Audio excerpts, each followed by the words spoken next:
আজ আমরা জানব শবে বরাতের রোজা কয়টি, নামাজ কত রাকাত। এই ভিডিওতে শবে বরাতের নামাজ কয় রাকাত পড়তে হবে ও কোন সূরা দিয়ে পড়তে হবে, কয়টি রোজা রাখতে হবে সে সম্পর্কিত বিস্তারিত তথ্য তুলে ধরা হলো।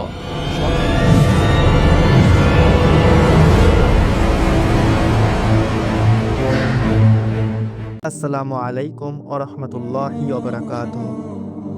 প্রিয় দিনদার ভাই ও বোনেরা, আপনারা সকলে কেমন আছেন?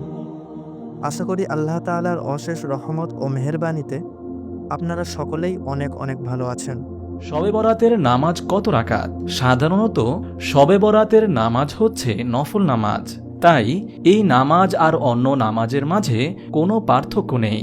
আপনি 2 রাকাত নফল নামাজের নিয়ত করে আপনার সামর্থ্য অনুযায়ী আপনি যতটুকু পারেন পড়তে পারেন। সেই ক্ষেত্রে 8, 10, 12, 14, 16 বা আরও বেশি হতে পারে। শবে বরাতের নামাজের নিয়ম অনেককেই জিজ্ঞেস করতে দেখি, শবে বরাতের নামাজের নিয়ম কি? আসলে এই রাত্রির নামাজ আর 10টা রাত্রিতে পড়া নফল নামাজের মতোই। ভিন্ন কোনো পদ্ধতি রসুল সাল্লাল্লাহু আলাইহি ওয়াসাল্লাম অবলম্বন করেননি। তাই নিজেদের মন গড়া সিস্টেমে প্রতি রাকাতে 7 বার বা 11 বার সূরা ইখলাসের মাধ্যমে শবে বরাতের নামাজ না পড়ে স্বাভাবিক নিয়মে 2 রাকাত করে যতটুকু পারা যায় পড়া উচিত। বিভিন্ন নামাজ শিক্ষা বই ও মুকসিদুল মুমিনের মতো বানোয়াট মিথ্যা ও জাল বইগুলোতে শবে বরাতের নামাজের নিয়ম, শবে মেরাজের নামাজের নিয়ম, শবে কদরের নামাজের নিয়ম ইত্যাদি দেওয়া হয়ে থাকে। এগুলো সবই তাদের মন গড়া বক্তব্য। কোনো নফল নামাজের ক্ষেত্রেই এরকম বিশেষ কোনো নিয়ম নেই। তাহাজ্জুদ ও কিয়ামুল লাইলের ক্ষেত্রে আমাদের উচিত দীর্ঘ সময় কোরআন তেলাওয়াত করা। লম্বা সূরা জানা না থাকলে যেই 10টা সূরা সবাই জানে সেগুলোই 2 রাকাতে 5টা 5টা করে পড়তে পারি, তাতেও কেরাত দীর্ঘ করা হবে। আমাদের উচিত অর্থ বুঝে নামাজ পড়া, দীর্ঘ রুকু করা, সিজদাকে দীর্ঘ করা, দোয়া ইস্তেগফার করা, ঘুমাবার দরকার হলে ঘুমানো। এমন যেন না হয় সারা রাতের নফল ইবাদতের ক্লান্তিতে ফজরের ফরজ নামাজ ছুটে যায়। শবে বরাতের রোজা কয়টি? আমাদের মা বোনেরা অনেকেই শবে বরাতের রোজা রেখে থাকে।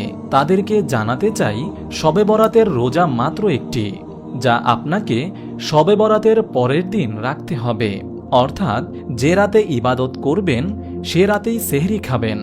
এ হিসেবে শুক্রবার রাতে সাহরি খাবেন, শনিবার সারাদিন না খেয়ে থাকবেন, অর্থাৎ রোজা রাখবেন।